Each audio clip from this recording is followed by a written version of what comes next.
Bonjour et bienvenue sur Technapa, la Tech à Papa. Alors aujourd'hui, c'est l'épisode 2 de mon aventure Voron.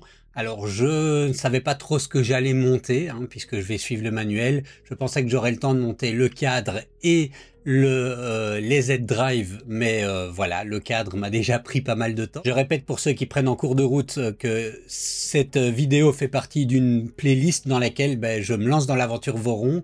Il y a déjà une première vidéo où j'ai découvert le kit, l'unboxing, ici, et que j'expliquais ce qu'était Voron.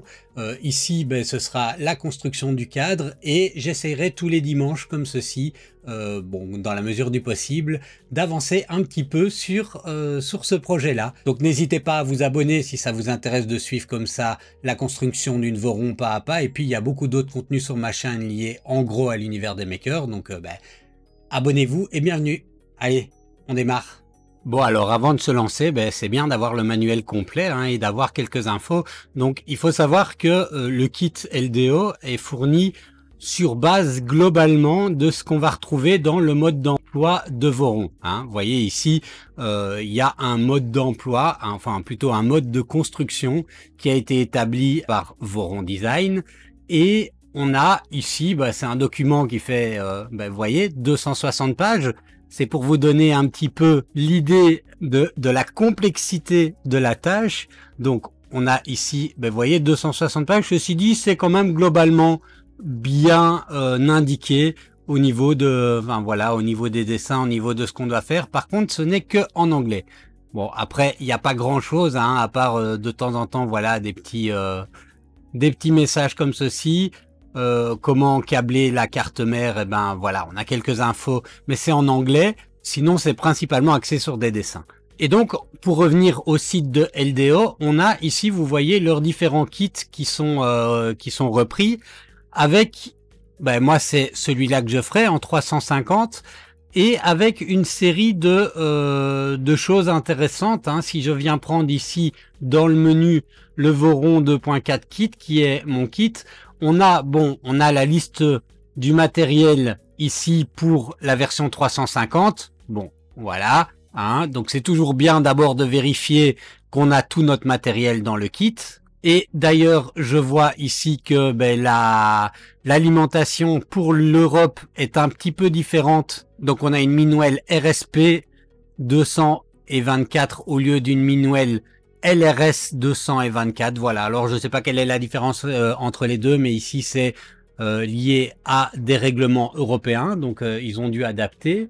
On va avoir toujours en complément de ce manuel qu'on peut trouver, et donc on a le lien ici qui nous dit on peut trouver le manuel d'assemblage ici.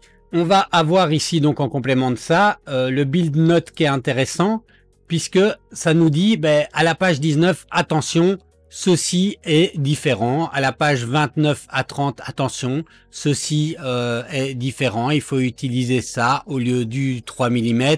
Et vous voyez, c'est un petit STL. Alors soit c'est une pièce qui est déjà dans le kit, soit c'est une pièce qu'il faut imprimer, ça peut arriver. Donc en gros, voilà un petit peu comment va se passer le montage de cette LDO. Alors évidemment, il n'y a pas de français, en tout cas avec les sources officielles. Il doit bien y avoir quelque part des sites ou des guides en français. Et sinon, cette série de vidéos et cette playlist sera une des manières en français pour pouvoir y arriver. Je vais maintenant passer sur l'autre caméra et on va commencer la construction. Alors aujourd'hui, je vais, en fonction du temps que ça va me prendre, je vais en tout cas m'occuper du cadre et peut-être du Z-Drive et des idlers. Allez, c'est parti donc pour la construction du cadre général. Alors pour cette première partie, j'ai besoin évidemment des pièces du cadre. Bon, c'est bien classé, c'est dans une boîte écrit Frame Kit. Et j'ai besoin de vis. Alors vous voyez, c'est écrit dessus à quoi servent les vis, mais elles sont à peu près toutes écrites machine screw, donc ça aide pas des masses. Par contre, il y a les références de la vis dessus et ça aide quand même bien. Donc j'ai besoin ici dans un premier temps des M516 BHCS.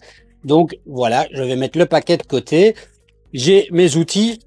Alors je préfère en général visser avec un tournevis à main, mais j'ai pris également mon petit tournevis électrique au cas où, avec des têtes hexagonales. Alors la première étape va consister à retirer tous les petits polystyrènes qui protègent les profilés et à venir les classer correctement. Comme ça, on aura plus facile à travailler après.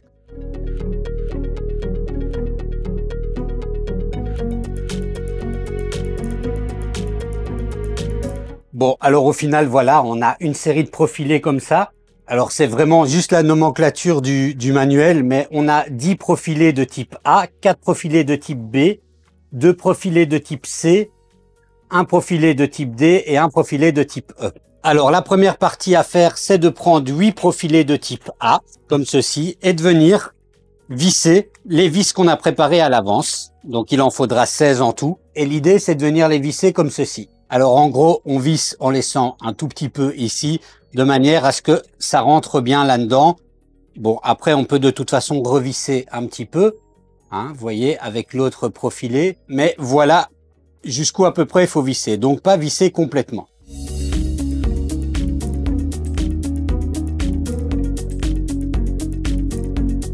Bon, alors voilà, maintenant l'idée, c'est de prendre ces A extrusions, comme ils les appellent, et cette extrusion B et venir les fixer comme ceci. Alors, il faut venir resserrer évidemment à ce niveau-là. Je vais le retourner pour que vous voyez un petit peu mieux. J'ai un trou de passage de vis et je viens faire le tour comme ceci.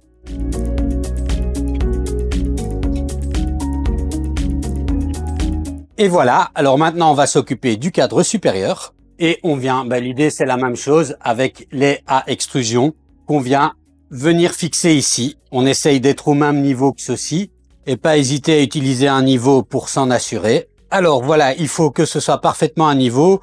J'hésite pas à retourner le cadre de l'autre côté pour m'assurer que le niveau est parfait aussi au niveau du bas. Ce qui n'est pas le cas ici, je vois.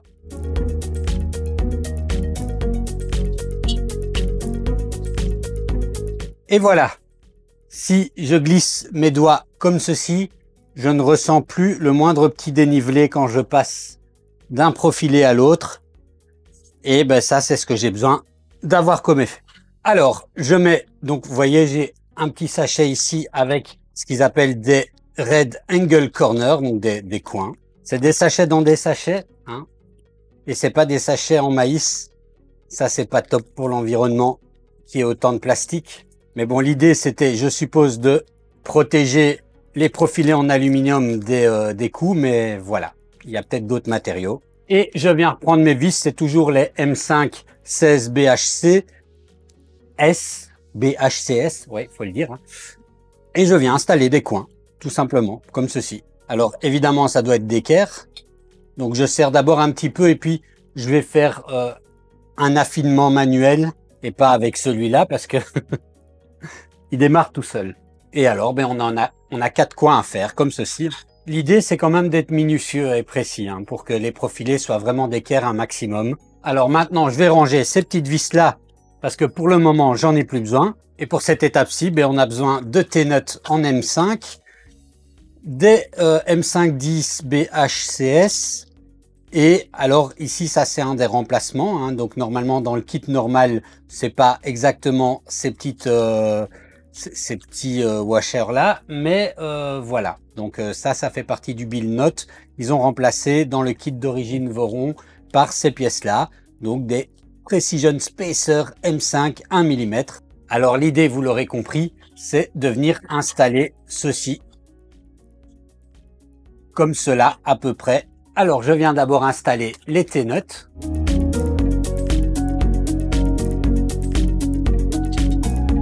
Et je vais avoir besoin d'une vis M510 et d'un washer par petite partie là. Donc j'ai besoin de 4 vis en tout et de 4 washers, ou spacer plutôt ici que washer. Ouais, ça change tout. Alors je vais d'abord les installer sans vraiment serrer pour qu'elles puissent bouger.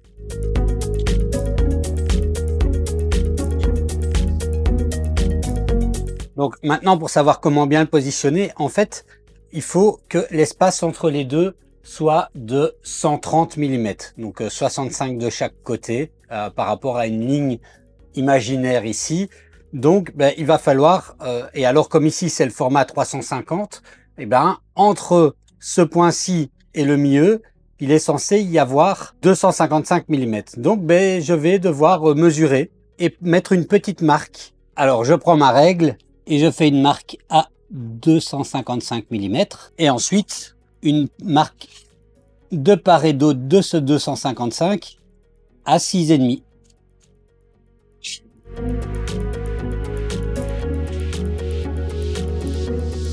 Maintenant, si je mesure, j'ai bien mon 130 de ce côté-là et je fais pareil de l'autre côté. Alors évidemment, un petit coup d'alcool isopropylique pour faire partir ça.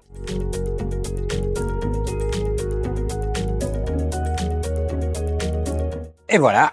Et je vais faire pareil de l'autre côté.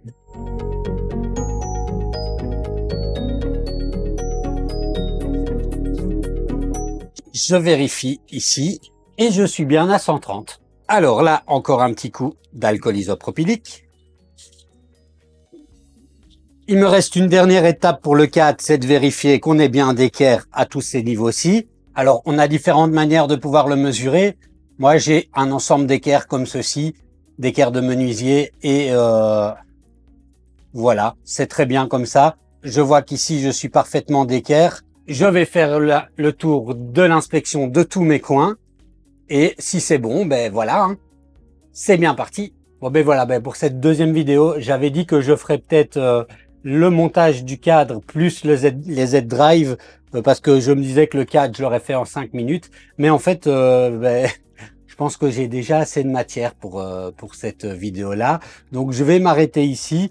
Je vais essayer de faire tous les dimanches un épisode. Alors il y aura des fois des exceptions parce que si je pars, mais globalement je vais essayer de faire tous les dimanches un épisode en plus pour avancer un petit peu sur cette Voron.